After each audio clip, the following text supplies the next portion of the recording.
la Facultad de Medio Ambiente y Recursos Naturales sobre el tema de educación para la paz, que es el ciclo de conferencias que estamos trabajando este semestre.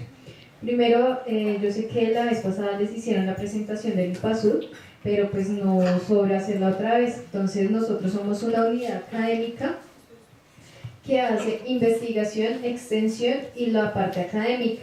En la parte de investigación tenemos tres líneas: la línea de territorio y desarraigo, la línea de memoria y conflicto y la línea de democracia y ciudadanía. Estas líneas se desarrollan en la revista que nosotros tenemos que se llama Ciudad Pasando, en la cual encuentran en la página del IPASUD.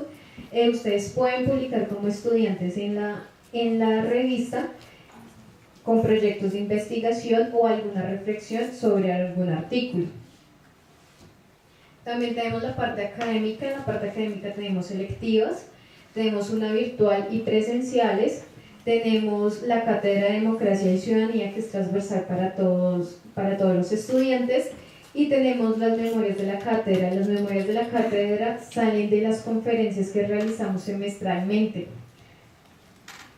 que esta es la 29, entonces todas las pueden encontrar en la página del IPASUD o en la oficina que queda en la séptima con 40 en el tercer piso. Y en la parte de extensión tenemos eventos académicos y tenemos diplomados. El último evento académico que tuvimos fue sobre desarmes, movilización, reinserción, reincorporación y reintegración, que se realizó del 12 al 13 de septiembre. Ese también se los vamos a hacer llegar por videos para que también tengan esa disponibilidad y ese contenido de todos los debates que se hicieron ahí. También tenemos un programa que se emite todos los miércoles de 8 a 9 por la UD, que se llama ¿Qué está pasando? Los invitamos a escucharlo, dado que tratamos sobre pues, problemas y sobre temas coyunturales del país. Nuestras redes sociales, estamos tanto en Facebook, Twitter, Instagram, entonces ahí también pueden estar pendientes sobre la lectiva, principalmente la lectiva virtual, dado que esas sí se inscriben por medio de las redes sociales. Entonces los invitamos a que nos sigan y estén muy pendientes. Hoy tenemos la conferencia sobre pedagogía para la paz en el marco de la política pública de reconciliación y convivencia con el doctor Luis Emil Sanabria. Él es bacteriólogo y laboratorista clínico, especialista en gerencia social, docente universitario, experto en la elaboración y ejecución de proyectos sociales y de capacitación, fundador de la Fundación para la Reconciliación. Participa desde sus inicios en la construcción de la Red Nacional de Iniciativas Ciudadanas por la Paz y contra la Guerra. Red de Paz es uno de los 3 presidentes colegiados de Red de Paz. Y también nos acompaña Oscar Iván Suárez. Él es psicólogo, tiene maestría en estudios sociales y políticos latinoamericanos y en investigación psicosocial. Experiencia en diseños e implementación de proyectos de investigación social desde referentes de análisis de información cualitativa y cuantitativa. También tiene experiencia en la coordinación, implementación y evaluación de proyectos sociales y experiencia en diseño, implementación y análisis de políticas públicas con enfoque de derechos humanos. Los dejo con el doctor Oscar Iván. Gracias.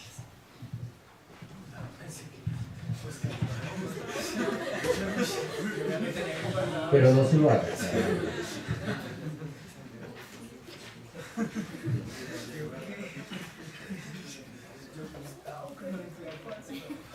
Entonces, bueno, la presentación se va a dividir en 2 fases. La primera la voy a hacer yo.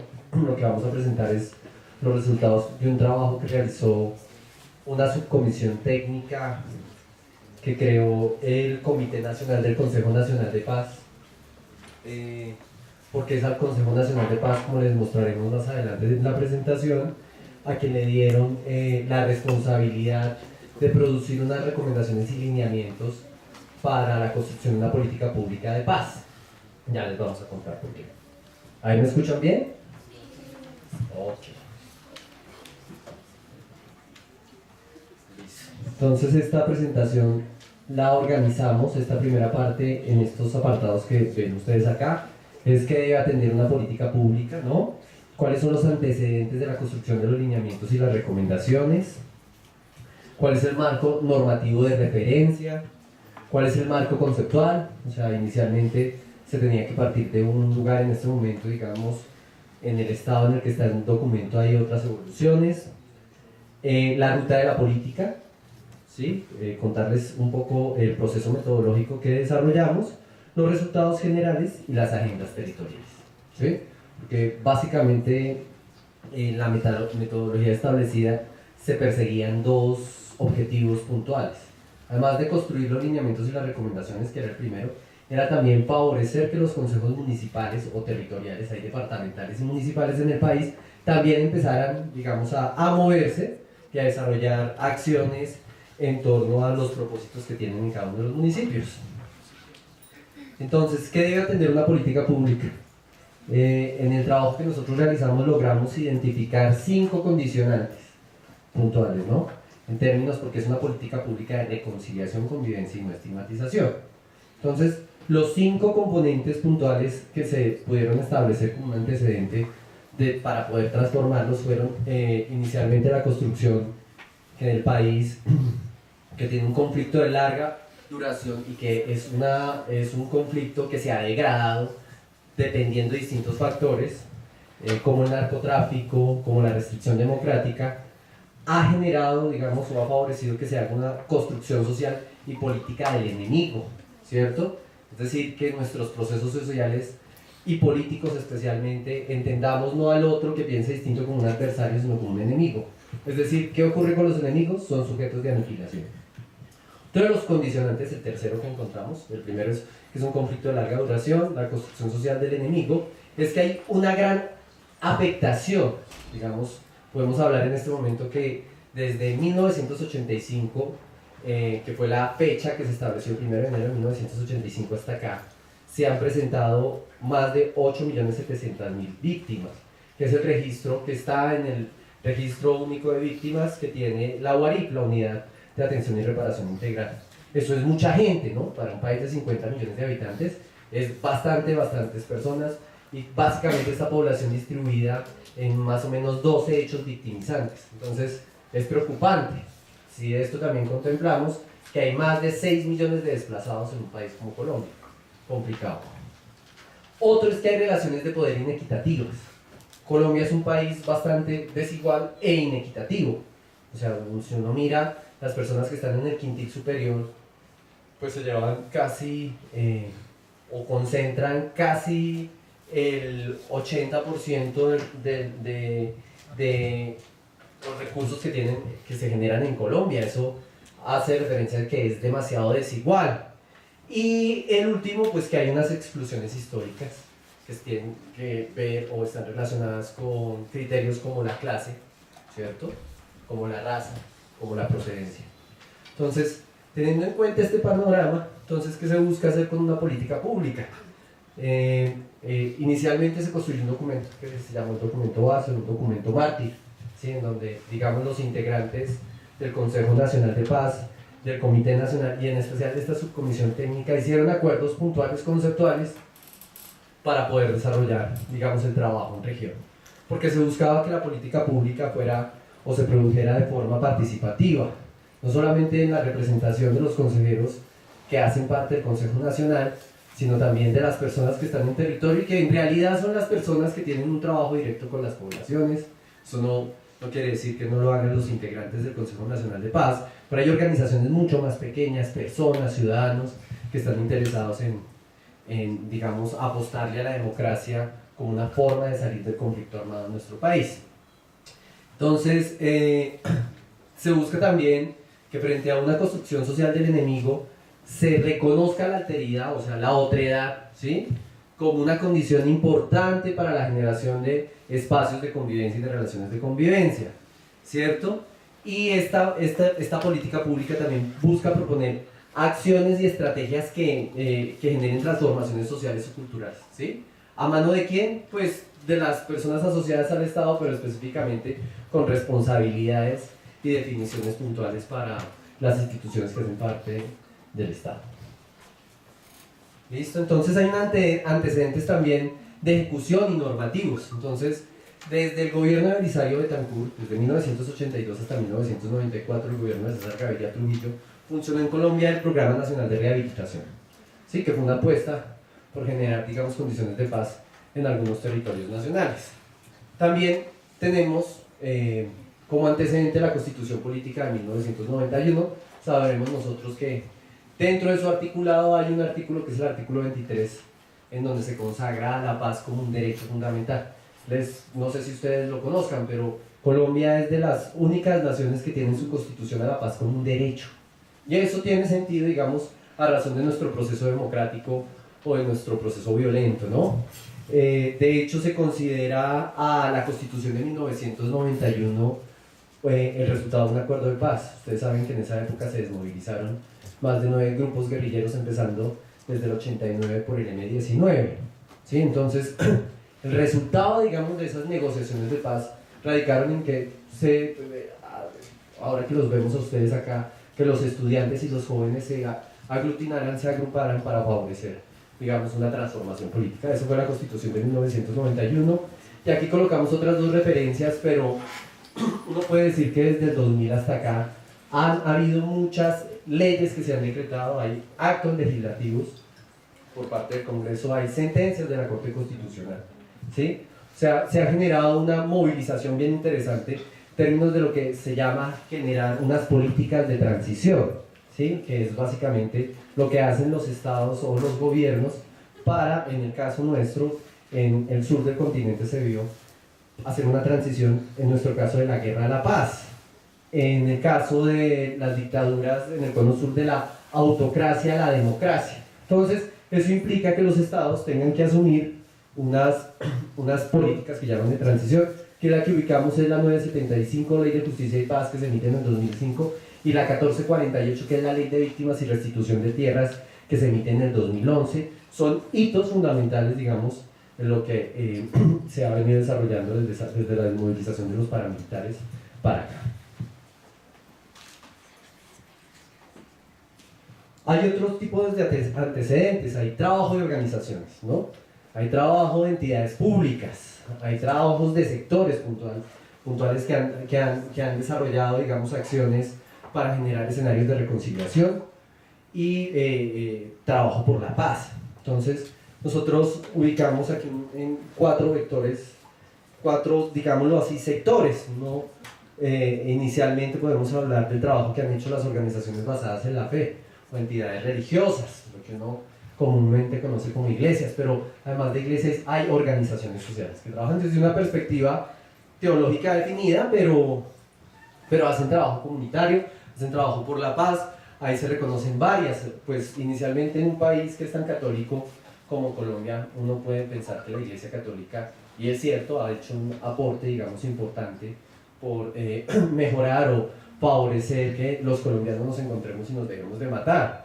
Ahí se encuentra, por ejemplo, la Pastoral Social, está la Comisión de Conciliación Nacional, otras iglesias han generado también trabajos como el diálogo entre opuestos, la Iglesia Menonita, por ejemplo, está En Paz y está la Fundación para la Reconciliación. Reconocemos también a las organizaciones sociales. No sé si ustedes sabían, pero ayer escuché de alguien que Colombia es el país con mayor número de organizaciones que trabajan por la paz. Yo se lo escuché a un señor que se llama Carlos Mario Perea y me parece un dato bien interesante, ¿cierto? Aquí reconocemos, por ejemplo, a Red de Paz, a la Fundación Social, al CINEP, el Centro de Investigación y Educación Popular, está la Fundación Idea para la Paz, está la Red Pro de Paz, y me quedo corto, digamos, en mencionar, digamos, todas las organizaciones que desde la sociedad civil trabajan por la paz. Están las entidades de cooperación internacional que han hecho un esfuerzo tanto en el acompañamiento técnico y financiero para el desarrollo de proyectos o programas relacionados con la paz, financiando al gobierno colombiano, pero también financiando iniciativas de la sociedad civil. Entre ellos encontramos la GIZ, que es una agencia de cooperación alemana, el Programa de Naciones Unidas para el Desarrollo, la Organización Internacional para las Migraciones y la Unión Europea. Aquí faltan muchas más, está USAID, está también el Reino de los Países Bajos, digamos, hay un concierto de organizaciones internacionales, supranacionales, que participan en los procesos que se desarrollan en Colombia, y hay organizaciones territoriales.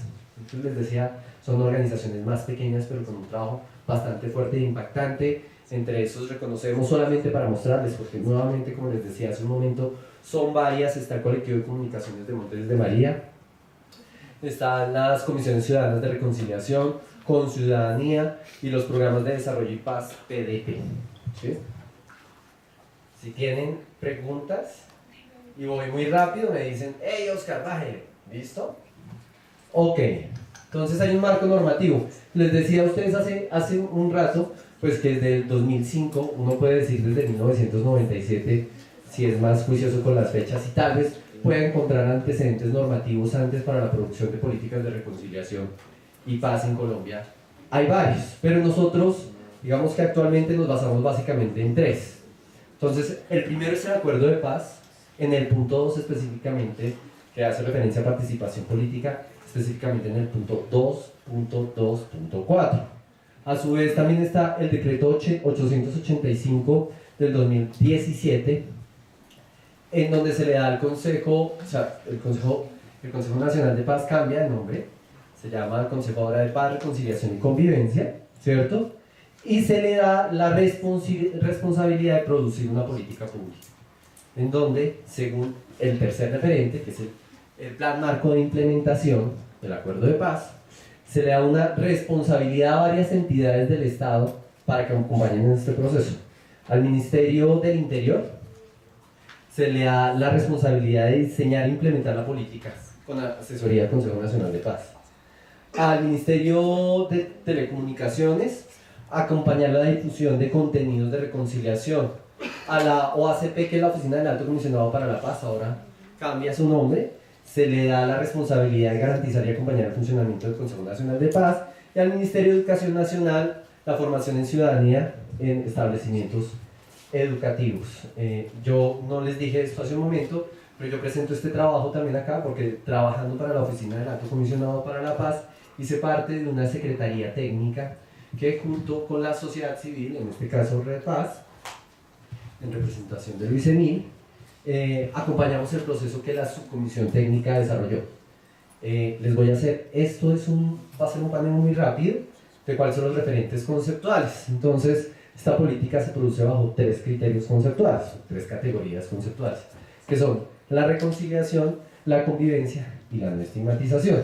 Vendremos entonces ahora a hacer una presentación muy leve de los conceptos de partida. Como les decía a ustedes, esto es un proceso vivo. Esto no termina con la emisión de un documento, hay unas discusiones que se están dando al interior del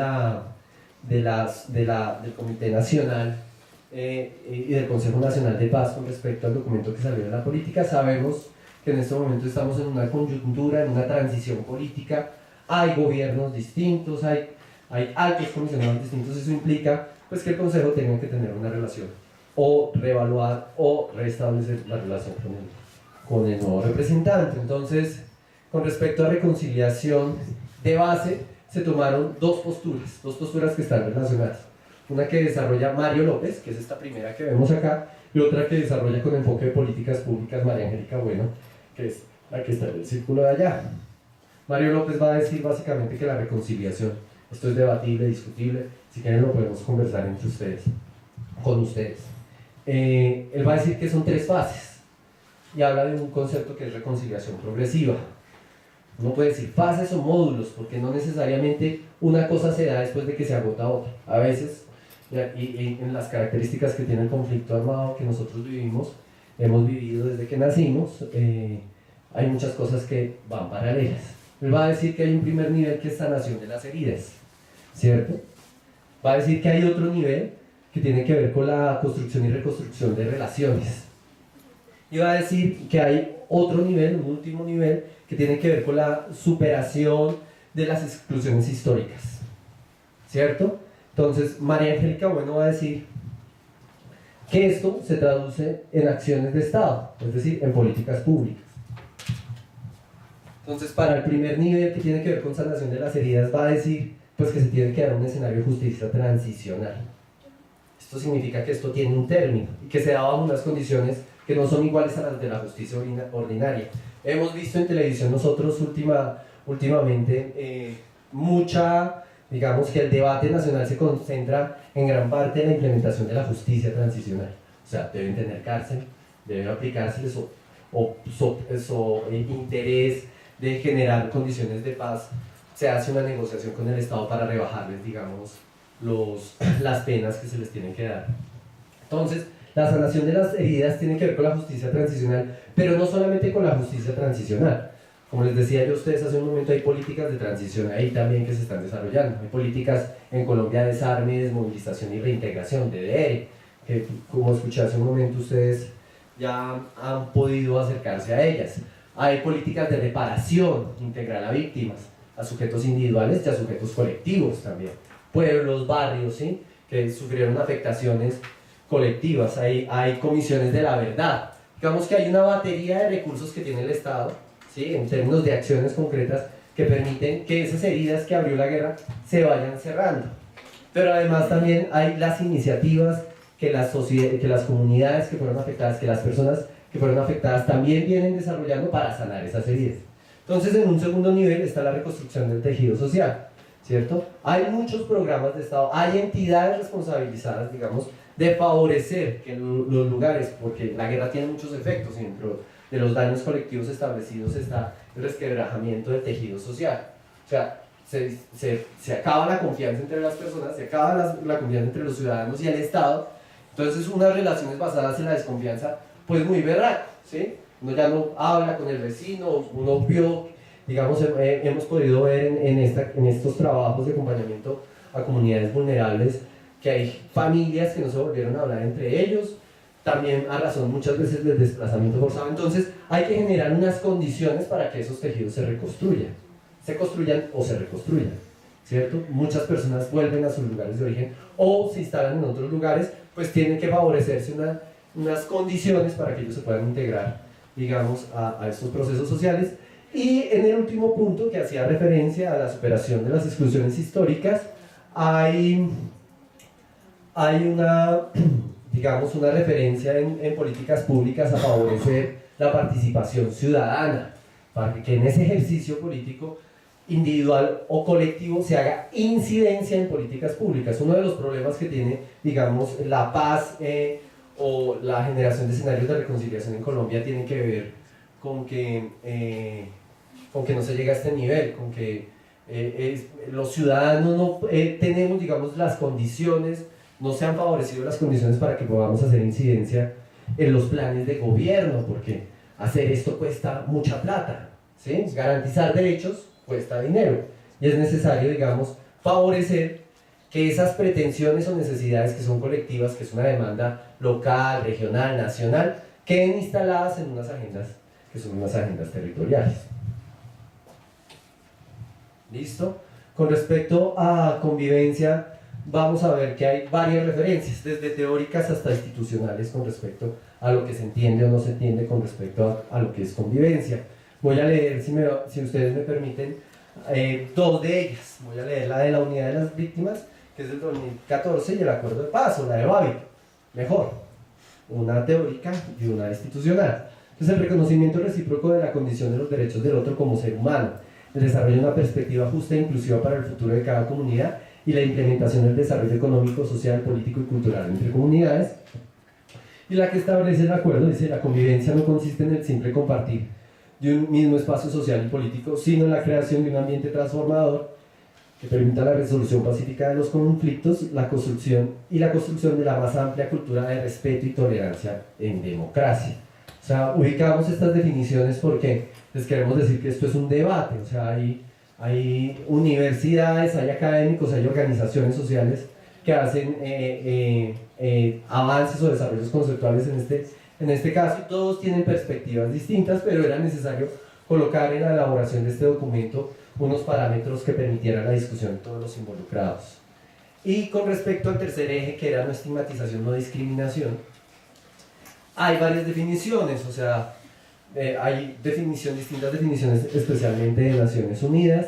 vamos a decir que la estigmatización es un fenómeno sociocultural profundamente arraigado, es el origen de muchas violaciones de los derechos humanos y la causa de que grupos enteros de población resulten desfavorecidos. Y discriminación, estos temas tienen que ver con situaciones de distinción, exclusión, restricción o preferencia que atentan directa o indirectamente contra los derechos y la igualdad de oportunidades de las personas. Les voy a decir también que estos son establecidos también como los daños, dos de los daños más relevantes o de mayor presencia, daños colectivos que genera el conflicto armado. O sea, uno puede encontrar que se utilizó como justificación de la realización de masacres que dependiendo de la procedencia del origen de donde uno vivía, se les asesinara, ¿cierto? O pueden encontrar ustedes también procesos de estigmatización en los niños de muchas mujeres que fueron violentadas sexualmente, a los cuales en sus lugares de origen los llaman paraquitos, ¿sí? O sea, hay, o que a razón de la procedencia étnica de vivir, por ejemplo, en Caldono, que no sea un indígena que nació y creció en Caldono, muchas veces no puede encontrar trabajo a razón de eso, porque como hubo presencia de las FARC en este municipio, entonces las personas de los municipios del lado entienden que los caldoneños son guerrilleros. Entonces así podemos encontrar muchos ejemplos de estigmatizaciones. Uno ve en noticias, por ejemplo, también cómo se juega con la estigmatización. Ustedes han visto también en el ejercicio político, y especialmente el que circula por redes, cómo se generan procesos de estigmatización. Y eso es muy complicado quitárselo, ¿sí? Entonces, por eso esta política atiende, digamos, esos tres referentes. Entonces ahora les vamos a contar sobre la ruta. Este proceso se desarrolló a lo largo de este año y se sigue desarrollando, ¿cierto? Que contempló inicialmente realizar un documento, revisar unos antecedentes, construir un documento, construir una hoja de ruta que permitiera fuera desarrollada. Ya se los voy a mostrar más adelante. Esto se desarrolló en febrero. Entre marzo y julio se realizaron unos encuentros, se realizaron en el país 6 encuentros regionales y se realizaron otros 6 encuentros sectoriales que permitieron producir, digamos, los documentos de alineamientos. En este segundo semestre, el Consejo Nacional de Paz, en relación con la Oficina del Alto Comisionado, pues tienen pensado, esto es del Consejo Nacional de Paz, claramente, es involucrarse en los planes nacionales de desarrollo y en las agendas locales. Es por eso importante, porque es un momento coyuntural, y se espera que para el 2019 se haga la formulación e implementación de la política pública. Entonces, en este dibujito está, digamos, todo lo que nosotros pudimos realizar. Entonces se construyó una metodología participativa que funcionaba de una manera bien interesante, unas mesas de discusión en donde los asistentes a estas mesas de discusión podían revisar lo que se estaba discutiendo, los acuerdos que estaban haciendo. Esto básicamente funcionaba con un relator que tenía un computador y un proyector como este, ¿cierto? Unos relatores. Contratamos a la Fundación Ideas para la Paz para que hiciera un ejercicio de sistematización con sus dificultades, pero del cual se lograron extraer, digamos, los insumos para construir el documento de alineamiento. Entonces ellos iban escribiendo, las personas iban discutiendo, y si no se sentían representadas, se quitaba. Lo que hicimos después fue un proceso de concertación, digamos, ya hablándolo en términos más metodológicos, categorial. Este trabajo se realizó con base en 6 categorías. Una primera categoría que hacía referencia a las políticas de transición, una segunda categoría que hacía referencia a confianza, reconstrucción del tejido social, la tercera no discriminación y no estigmatización, la cuarta a convivencia pacífica, la quinta referida a procesos de desarrollo territorial y la sexta y última adecuación normativa. Entonces se hacían 6 mesas en cada uno de los lugares donde hicimos encuentros. Hicimos 6 encuentros, uno en la costa norte, que aglutinó 13 departamentos de la costa. Hicimos un encuentro en Cúcuta, que aglutinaba a Santander, norte de Santander y Arauca. Hicimos un encuentro en Popayán, que agrupaba los departamentos de Nariño, Cauca y Valle del Cauca. Hicimos un encuentro en San José del Guaviare, que unía los departamentos del Meta y San José del Guaviare. Y me queda uno en el tintero, Neiva, donde se aglutinaban a Caquetá, Putumayo y el Huila, ¿sí? Esos fueron los 6 encuentros regionales, pero realizamos también unos encuentros sectoriales. ¿Por qué? Porque, como les decía, hay sectores que son muy importantes, que en este momento están tan involucrados con el cese de la violencia, que han tenido acciones importantes que era necesario recogerlas. Entonces, trabajamos con víctimas, combatientes, el sector LGBT, y trabajamos con el sector de víctimas, mujeres, Fuerza Armada, y me falta otro. Bueno, que ya más adelante es probable que les pueda contar. Pero se hizo un encuentro multisectorial en donde participaron 4 sectores y otros 13 encuentros, que es el de mujeres, Fuerzas Armadas y organizaciones y entidades de fe. Esos 3 con los otros 4 son 7. En este proceso se realiza, digamos, lograron participar más de 1020 personas, que eso es una participación, digamos, importante en un trabajo súper arduo que tanto los consejeros nacionales como las personas que acompañamos esa labor desde las instituciones públicas pudimos realizar en el marco casi de un mes y medio. Entonces,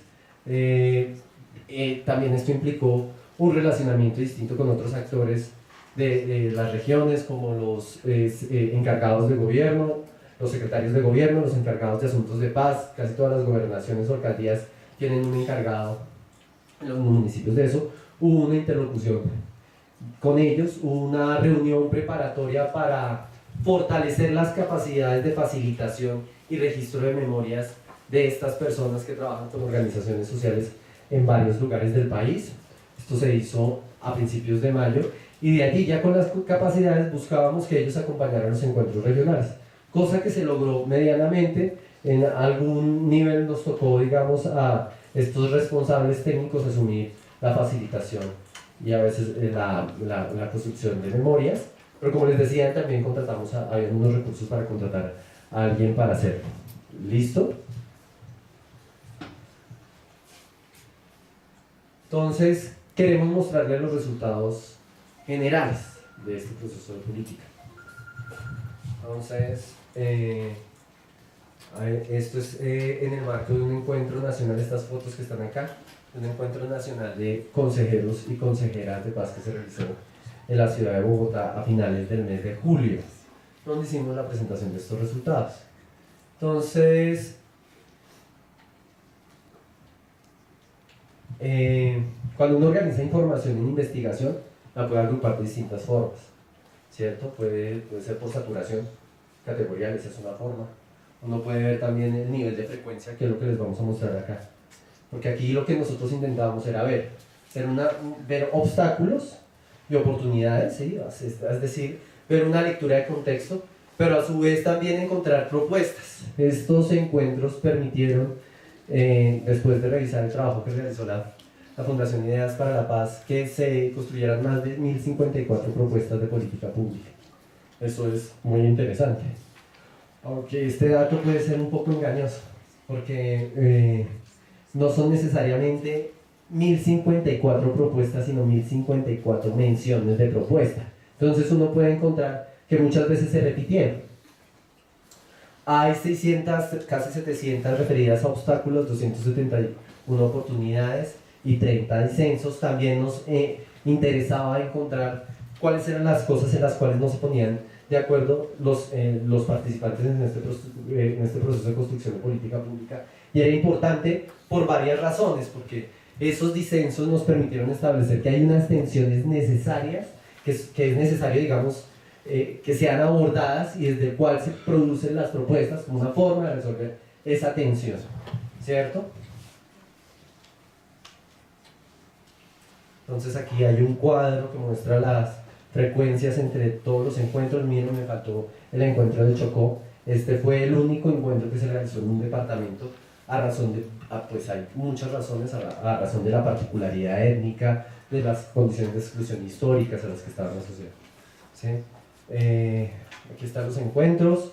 Como ustedes pueden ver, hace un momento les mencioné los temas de las categorías que se trabajaban en cada mesa. Como se dan cuenta, son 6. Aquí pueden ver, digamos, la distribución de esos resultados. Y ahora les voy a hacer una referencia a las propuestas que se realizaron en el marco de este proceso. Entonces, las propuestas no las vamos a presentar acá en términos regionales, porque hay particularidades regionales que claramente quedan evidenciadas en las proposiciones que hicieron los participantes, sino en términos generales de los encuentros regionales y sectoriales. Entonces, en esta primera diapositiva ustedes van a encontrar tres, y uno es, el primero tiene que ver con reconocer que la reconciliación hace parte de una agenda pública, ¿cierto? Que la reconciliación, más que un fin o un propósito nacional, es un proceso de larga duración, ¿sí? Que es por el cual nosotros estamos intentando, nosotros me refiero a la sociedad colombiana en general, intentando resolver el problema del conflicto armado, ¿sí? Que, como les contaba inicialmente, tiene relación con, pues nosotros definimos 5, ustedes pueden encontrar más o pueden encontrar teóricos que hayan reconocido otras, que es necesario potenciar las relaciones de solidaridad, ¿sí? Y las redes de trabajo de las organizaciones sociales en el territorio, que la política pública de reconciliación tiene que atender un enfoque diferencial, ¿cierto? Tiene que reconocer las condiciones particulares de ciertos grupos que han sido vulnerables, ¿sí? Para, en esa perspectiva de una democracia republicana, tratar de nivelar la cancha para que algunos que han sido más vulnerables que otros en el acceso, digamos, a bienes y servicios, en la garantía de derechos, pues puedan tener, digamos, esas condiciones. También que esto está relacionado claramente con una propuesta diferente de desarrollo territorial en términos de desarrollo productivo.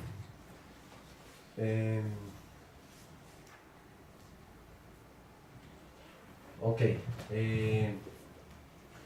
También que es necesario, o como les decía hace un momento, se entiende en esta clase de procesos que es la democracia la que va a favorecer o va a ser la forma en que nosotros vamos a resolver nuestro problema violento, y eso significa favorecer o fomentar la participación ciudadana de ciudadanos y ciudadanos en estos procesos, que es necesario generar también procesos críticos desde la pedagogía, específicamente de la pedagogía para la paz. Ahora en el segundo segmento que va a liderar el CEMIL podremos hablar un poco más profundamente al respecto, y que es necesario en los procesos en este proceso de reincorporación, que es bien diferente a un proceso de desarme, de movilización y reintegración, y voy a detenerme un momento haciendo esta distinción.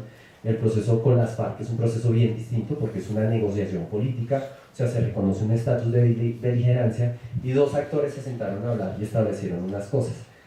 En los procesos de DDR, desarme, movilización y reintegración, hay un sometimiento en un escenario, como les decía a ustedes, transicional, con unas condiciones especiales, en donde ellos tienen que pagar casa, tienen que someterse a un tipo de condiciones. Eso no ocurrió con los reincorporados de las FARC. Sin embargo, sí hay un proceso político que se da en las comunidades y que se da con ellos en términos de la necesidad que tienen de generar unas competencias ciudadanas, ¿cierto? Por un lado. Por otro lado, generar unas capacidades colectivas de la comunidad receptora que busca atenderlos, ¿cierto? Y eso merece que por lo menos se evalúe o se estudie desde qué enfoque se realiza. Los enfoques pedagógicos son varios. Hay unos que buscan desarrollar capacidades en individuos, pensando que los seres humanos somos individuos autocontenidos, que desarrollamos cosas, que digamos que un proceso educativo lo que busca es que esos drives, esos inputs, esas cosas que están definidas para realizarse, pues se acompañen en su fortalecimiento. Hay otras perspectivas que no lo piensan así, que lo que se buscan es desarrollar capacidades, o sea, perspectivas más críticas, más colectivas, si uno quiere, ¿sí? Que buscan desarrollar capacidades en las comunidades de los colectivos, ¿sí? Que puedan transitar dependiendo de la gente o de la capacidad de agencia que tienen estas mismas comunidades. Entonces, lo que establecieron los participantes era que es necesario asumir un enfoque comunitario, colectivo, de los procesos de reintegración y reincorporación de excombatientes. Tanto de grupos, lo que ya está acabando, que es la reintegración de personas que hicieron parte de los grupos paramilitares, los desmovilizados individuales de las FARC y el ELN, y la desmovilización colectiva, la negociación que se dio con las FARC.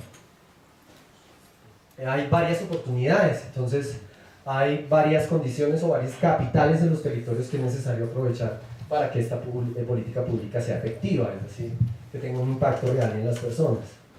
Entonces nosotros logramos establecer 8, les vamos a presentar inicialmente 4, pues que apuestas de paz y reconciliación en Colombia, en un país en conflicto, se han desarrollado durante toda la vida. Uno de los últimos 25, 30 años puede encontrar acciones decididas importantes de organizaciones de la sociedad civil, de ciudadanos individuales. No sé si recuerdan, por ejemplo, al profe Moncayo, que caminando desde Nariño hasta Bogotá generó toda una movilización, o por lo menos la atención de los medios, y él era uno, que se volvieron varios, pero a su vez uno puede ver o reconocer el trabajo importantísimo que hacen muchas organizaciones, o que han hecho muchas organizaciones sociales en Colombia. Entonces, hay trabajo sobre eso.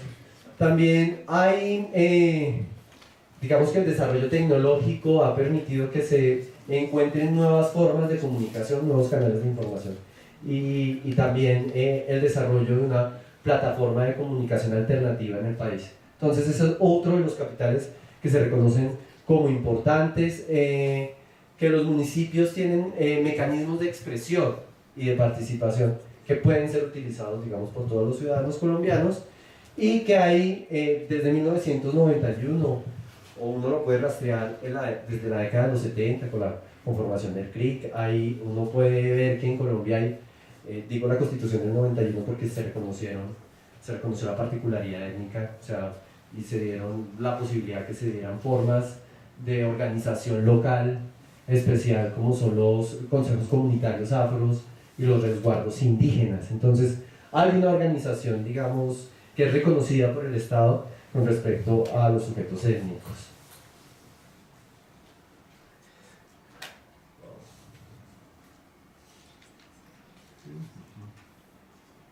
Pero también hay unos obstáculos, ¿cierto? Y unos obstáculos muy difíciles de subsanar.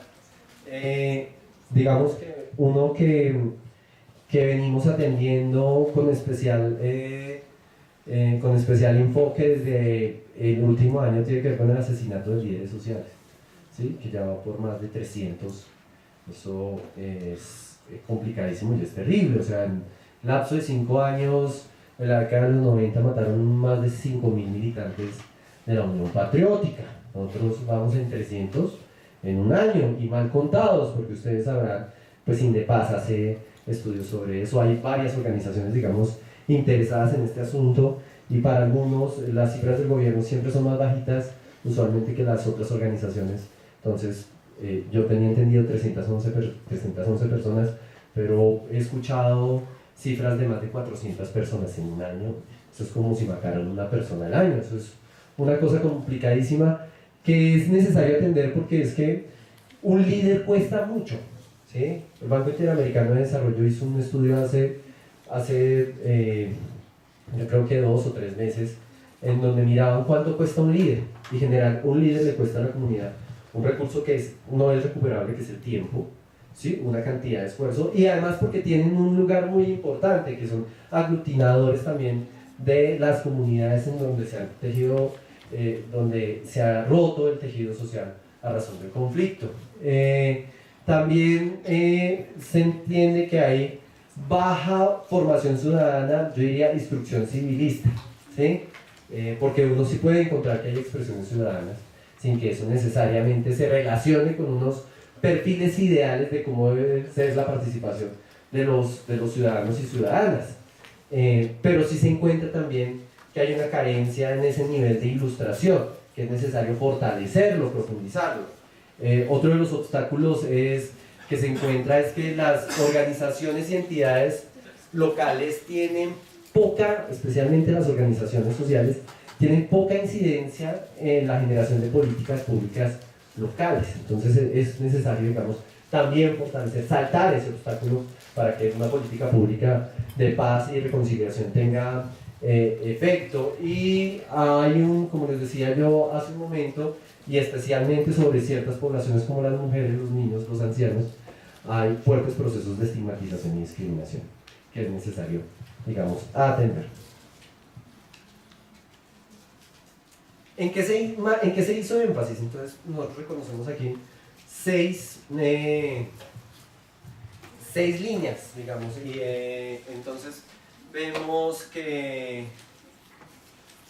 los participantes, algo, pero ustedes me escuchan ahí, ¿cierto? Que los participantes lograron hacer una relación entre su escenario de contexto, que son los obstáculos y las oportunidades para lograr hacer sus propuestas. O sea, lo que quiero decir con eso es que no fue descontextualizado y que cada una de las propuestas que se realizaron atendieron, digamos, a esa reflexión que ellos pudieron hacer entre obstáculos y oportunidades, como les mostré hace un momento. Se tocaron todos los temas. O sea, nosotros pensábamos que, por ejemplo, uno como esa adecuación normativa no se iba a tomar, porque dentro de las cosas que se pueden proponer hay muchas que son, digamos, que tienen dificultad para realizarse. ¿Sí? No diría que son imposibles, pero que tienen dificultades para realizarse. Sin embargo, todos plantearon, en todos los encuentros, se trabajó, digamos, esta mesa de adecuación normativa y se tocaron todos los temas.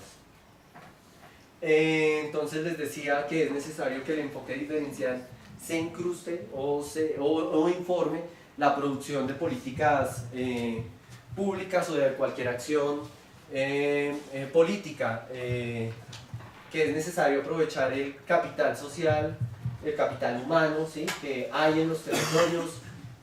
A donde uno vaya en Colombia va a encontrar organizaciones sociales, y especialmente en los lugares más complicados, organizaciones sociales que están decididas a atender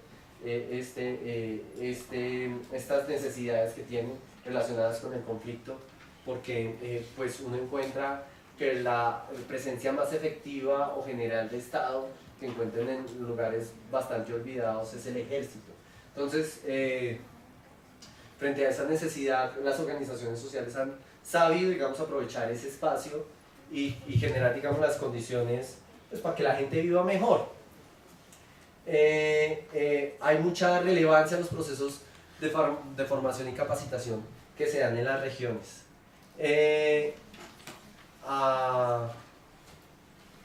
Que uno encontraba que, a pesar de que nosotros nos dispusimos metodológicamente para tratar, digamos, este asunto de la reconciliación, la no discriminación y no estigmatización de forma organizada por categorías, uno notaba en las discusiones que muchas veces se tocaban temas que eran de otra mesa, ¿sí? Entonces uno puede encontrar el nivel de relacionamiento conceptual, si se quiere, entre las categorías, digamos, que establecimos, pero también entre las categorías y las líneas.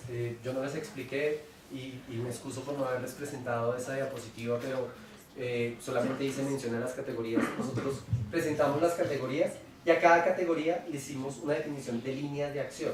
Entonces pensemos como si fuera una subcategoría, pero en realidad eran las acciones sobre las cuales nos interesaba que los colombianos y colombianas que participaban en este proceso pudieran discutir. Entonces, a pesar de que las categorías o las líneas de acción eran diferentes, muchas veces se relacionaban con categorías que estaban establecidas en otro lugar. Pues el acuerdo de paz con las FARC, y como les decía yo, desde el 2005 que se hace la Ley de Justicia y Paz, tiene un fuerte énfasis en las víctimas. Entonces, los procesos de reparación integral a víctimas fueron uno de los temas, digamos, de base sobre la cual se construyen las propuestas. Que esta perspectiva de trabajo tiene que ser territorial.